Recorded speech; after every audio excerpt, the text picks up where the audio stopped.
В Коми продолжат бороться с наливайками или рюмочными. Совсем недавно в регионе увеличили минимальную площадь питейных заведений. Однако этого, по словам общественников, недостаточно. Об этом говорили на совещании по незаконному обороту промышленной продукции в администрации главы республики. В центре внимания комиссии также оказались обязательная маркировка отдельных товаров и противодействие незаконному обороту табачной продукции. Ксения Лосева продолжит.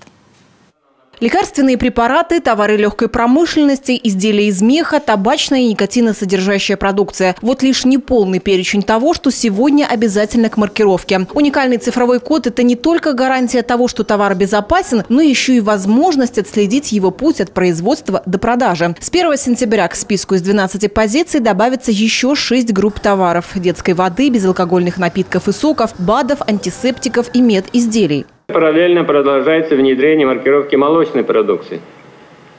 В Республике Коми всего 27 производителей молочной продукции, 13 производителей уже маркируют продукцию, а для 14 – это сельскохозяйственные кооперативы и крестьянские фермерские хозяйства. Срок наступает с 1 декабря текущего года. Все СПК и КФК зарегистрированы в честном знаке и продолжают работу по внедрению системы маркировки со способом нанесения кодов этикирования.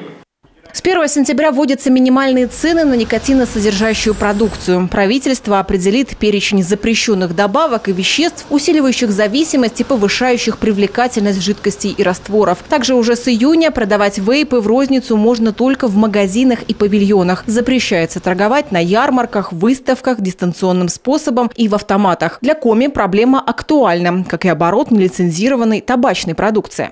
Из незаконного оборота за текущий период изъято 33 410 пачек сигарет различных наименований. За аналогичный период прошлого года 9 808 пачек, что составило увеличение изъятой продукции на 70%. В целом предприятия региона активно включились в процесс маркировки своих товаров. И все же есть свои особенности. Так, например, сказываются удаленность населенных пунктов и плохая интернет-связь. Кроме того, некоторые участники оборота попросту не передают сведения в государственную информационную систему. А еще внедрение самой маркировки для предприятий требует значительных затрат. Оборудование для маркировки, непосредственно штрих-кодирование, продукция, а также программное обеспечение, которое тоже стоит, так скажем, денег.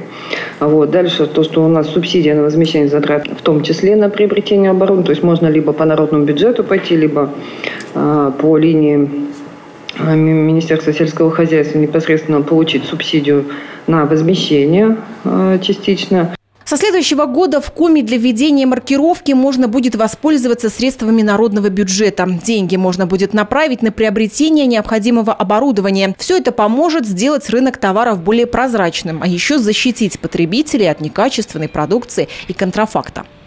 Ксения Лосева, Дмитрий Ведерников, телеканал Юркан.